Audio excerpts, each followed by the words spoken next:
ya la había constituido, pero no fue, ¿cómo les explico yo? No fue que yo dije, hoy voy a hacer la Cámara de Comercio, mañana voy a empezar a facturar, le voy a pagar a la DIAN, me va a quedar unos recursos y voy a ser feliz. No. Uno empieza, bueno, en el caso mío yo empecé, yo dije, me parece espectacular, el sueño mío es hacer unos cuartos de niños que acá no existen, que sería divino, que los niños tengan sus cunas y no sé qué, y ese era el sueño. Y así empezó.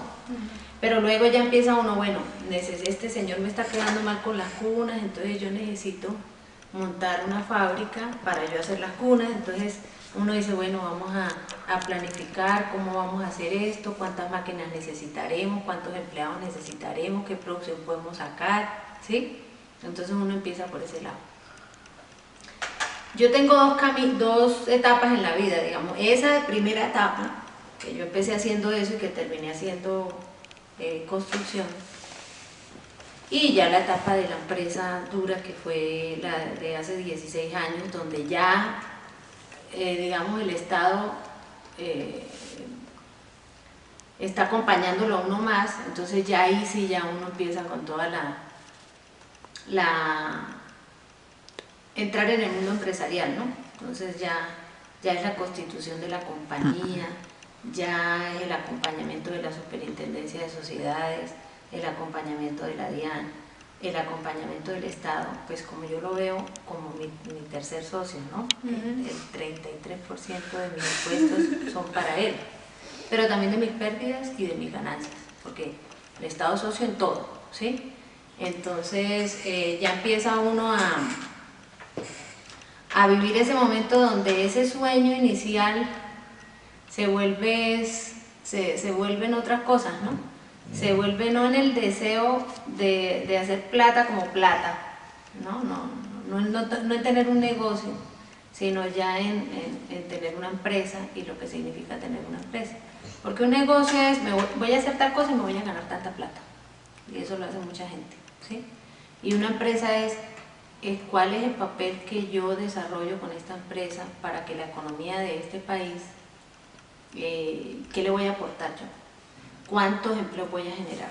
¿Cuáles son las condiciones en las que voy a tener esos empleos?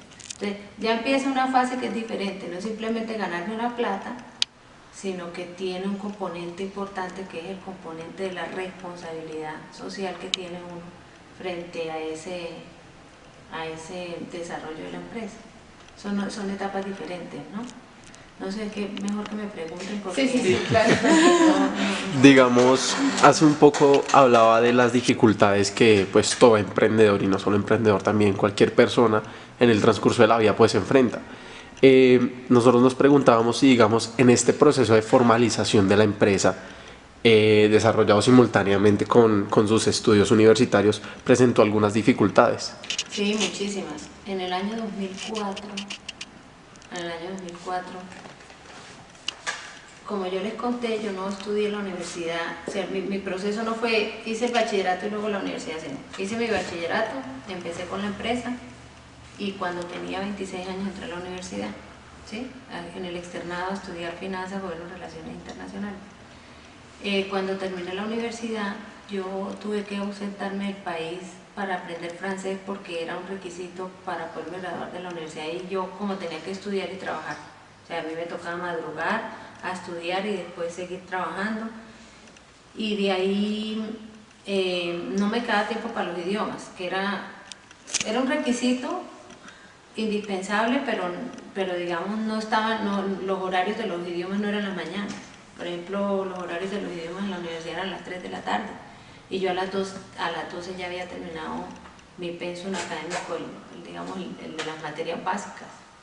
Entonces yo me tuve que ir a Francia, y en esa época fue muy duro porque yo pensé que tenía todo organizado y no fue así, y eso fue una debacle, ¿sí? Tuve muchísimos problemas, tenía unos contratos, me quitaron los contratos, la persona que dejé encargada en ese momento le dio como un pánico frente a las cosas, y yo estaba por allá y no me podía venir. Bueno, finalmente mi hermana, la mamá de Clarita, se vino para acá y me ayudó como a mantener las cosas mientras yo regresaba al país para poderme volver a poner al frente de eso, ¿sí?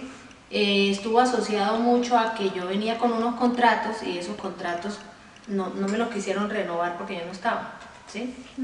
En esa época yo hacía muchos contratos para terceros, porque como les conté ya yo me había metido en el tema de la construcción y de la ingeniería y pues eran clientes, ¿no? Entonces yo hacía de todo, hacía vías, hacía acueductos, ya me había metido de lleno en el mundo de la construcción y eran clientes, no eran cosas propias como lo que ahora sí hago, que yo ahora hago desarrollos propios, o sea, mi centro comercial, mis edificios, mis casas son propios, no es para clientes, no para terceros clientes, en esa época era para terceros clientes. Entonces fue muy difícil y cuando regresé obviamente tenía una serie de procesos, incluso judiciales, de incumplimientos, de pagos, de todo tipo, digamos. Pero yo siempre he pensado que uno tiene que afrontar las cosas siempre con altura. Y yo llegué, me senté con cada una de las personas, hice una reingeniería en la compañía, yo tenía muchos activos en maquinaria y equipo en esa época, vendí toda la maquinaria y equipo que tenía, toda sin excepción, pagué todo lo que debía y volví a arrancar de cero. O sea, tenía activos para salir de las deudas. Hoy en día el Estado tiene unas leyes fabulosas para eso, o sea, un empresario se quiebra y el Estado le dice, bueno, entra en ley de cesación de pago y lo sacan adelante, ¿sí? Yo no necesité eso porque yo tenía activos suficientes, igual no hubiera sido imposible que el Estado me aceptara, digamos, en quiebra, porque no era una quiebra, era en realidad una inactividad producto de un mal manejo ahí porque yo no estaba, pero yo llegué, vendí todo, pagué todo y seguí, y arranqué otra vez. Ya que nombres así como el apoyo del Estado aquí, pero también nombraste a tu hermana y nombraste a tu papá, eso, o sea, a la familia. Colombia, le quiero decir que todas las empresas en Colombia, las empresas más importantes en Colombia son empresas familiares. Y la familia es el eje principal para un emprendimiento y para hacer empresa. Uno cuenta con la familia. Los primeros pesos que yo tuve, afortunadamente, yo el primer crédito que tuve que fue 3 millones de pesos, un banco que se llamaba Uconal, la gerente era una gran amiga mía y ella le parecía curioso que yo siendo tan chiquita fuera a montar una empresa y me apoyó, ¿sí? Me prestó, pero posterior a eso, las veces que cuando la crisis, quien me apoyó cuando la crisis fue mi familia. Mi hermana se puso al frente, otra hermana ayudó con unas cosas, o sea, es la familia quien finalmente le apoya a uno mucho en eso, más que cualquier otra cosa. Y yo sí pienso que eso ha pasado acá. Ustedes conocen la historia de Bodytech, ¿no? ¿Saben la dueña del gimnasio, una amiga mía de Ocaña? Ella y yo le Cardi. Ella cuando fue a montar el Bodytech, el banco no le prestó la plata. El banco le dijo, no, es un club de esos tipos, eso no lo conocemos, porque acá los gimnasios no eran una moda. Y a ella quien le presta la plata es su familia también. Y así hay miles de casos. Pues yo, el primer fax, que en esa época era un fax, el primer fax que compré acá en Bogotá, cuando me vine a Bogotá, los 250.000 pesos me los prestó una hermana. O sea, uno siempre, la familia, siempre le apoya a uno. Y mi papá seguramente se hubiera estado vivo, pero es que él murió, o sea, él murió como... Yo ya había empezado la empresa y luego él se murió, entonces pero digamos, el aprendizaje de la enseñanza sí fue de la constancia, de la perseverancia, la genética, la perseverancia, la constancia. Es un señor que crió 15 hijos, que se paraba a las 4 de la mañana todos los días, que era tan perseverante, que nunca lo vimos desfallecer, que siempre estaba en procura de que no nos faltara nada.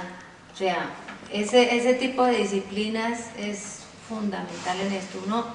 Uno cuando más negro lo tiene es cuando más debe levantarse más temprano y hacerle cara y decir, bueno, aquí no fue esta puerta, pero tengo que abrir este, tengo que abrir este, tengo que abrir este, tengo que abrir. Y uno tiene que ser perseverante en eso si uno realmente quiere, lo que yo les decía, si uno quiere realmente ser empresario, ¿no? O sea, porque si no, pues lo más fácil es emplearse. No es que sea más fácil, eso también es sacrificio, o sea, eso también debe ser duro, todos los días uno es de decir. Son dos cosas distintas, por ello yo les decía, para mí igual de importantes, ¿sí? Pero pues digamos un empresario pues no tiene la oportunidad de aburrirse, o sea, no tiene la oportunidad en la vida de decir, qué jartera yo, no va a seguir con esto. Pues sí, si no va a seguir con eso, pues le toca apague y vámonos, pero ya viene se desencadena una serie de responsabilidades que no son fáciles de eliminar, ¿no?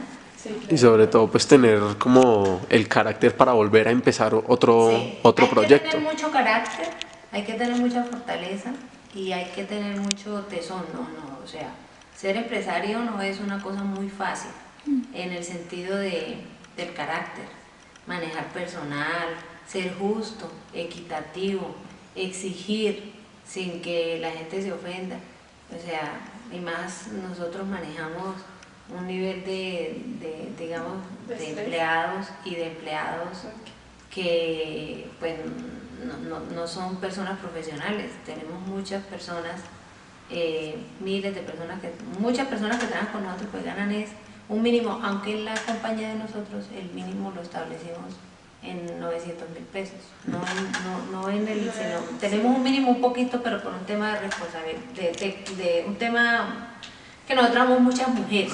Sí. Eso tiene mucho que ver. Nosotras somos mujeres, pero entramos en el mundo de un mundo que es muy de hombres, Sí, porque exacto. la construcción, Perdona, ¿en qué se puede dar o a qué se puede ver este enfoque como a establecer un personal en su mayoría femenino? bueno, cuando yo